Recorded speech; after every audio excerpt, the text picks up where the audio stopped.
ഫെബ്രുവരി 14 Valentine's day എന്നാണ് പരക്കെ അറിയപ്പെടുന്നത്. എന്നാൽ ആ പ്രത്യേക ദിവസം അല്ലെങ്കിൽ ആ ഒരു സന്ദർഭം എങ്ങനെയുണ്ടായെന്ന് നിങ്ങൾക്കറിയാമോ?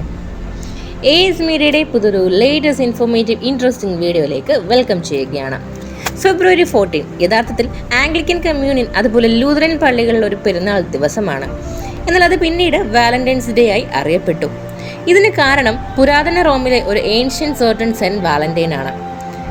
ചക്രവർത്തിയായിരുന്ന ക്ലോഡിയസ് II അവിവാഹിതരായ പുരുഷന്മാർ മികച്ച സൈനികരെ സൃഷ്ടിക്കുമെന്ന് വിശ്വസിച്ച് വിവാഹം നിരോധിച്ചിരുന്നു. അന്ന് ഒരു യുദ്ധകാലഘട്ടം ആയതുകൊണ്ടാണ് ചക്രവർത്തി അങ്ങനെ ഒരു തീരുമാനം എടുത്തത്. പക്ഷേ സെന്റ് വാലന്റൈൻ പട്ടാളക്കാർക്കായി രഹസ്യ വിവാഹ ചടങ്ങുകൾ നടത്തി. നിർഭാഗ്യവശാൽ ഇത് അധികം നാൾ നീണ്ടുപോയില്ല. ചക്രവർത്തി ഇത് കാറ്റിൽ പറത്തി അദ്ദേഹത്തെ തടവിലാക്കി വധശിക്ഷയ്ക്കും വിധിച്ചു. ഈ വധശിക്ഷ നടപ്പാക്കുന്നതിന് മുമ്പ് വാലന്റൈൻ തന്റെ ജയിലറുടെ മകൾക്ക് ഒരു കത്തെഴുതിയെന്നാണ് പറയപ്പെടുന്നത്. അതിൽ അവൻ അവളുടെ അന്തർ സുഖപ്പെടുത്തിയ ശേഷം നിങ്ങളുടെ വാലന്റൈൻ എന്ന പേരിൽ ഒരു വിടവാങ്ങൽ ഒപ്പിട്ടു. അങ്ങനെ ഒരു ഫെബ്രുവരി 14 അദ്ദേഹത്തെ വധശിക്ഷ നടപ്പാക്കുകയുണ്ടായി.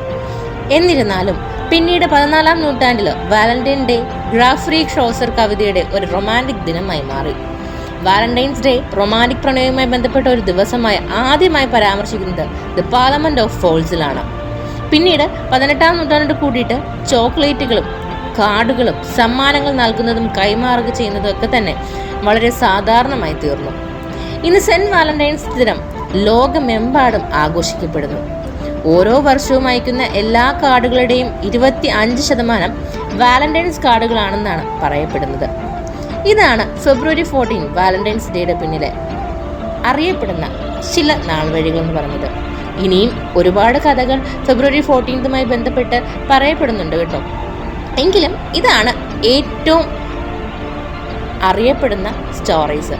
സോ ഇതുപോലെയുള്ള ഇൻട്രസ്റ്റിംഗ് ഇൻഫോർമേറ്റീവ് വീഡിയോസിന് വേണ്ടിയിട്ട് ചാനൽ സബ്സ്ക്രൈബ് ചെയ്യാൻ മറക്കരുത്. അതോടൊപ്പം തന്നെ ലൈക്കും രേഖപ്പെടുത്തുക. താങ്ക്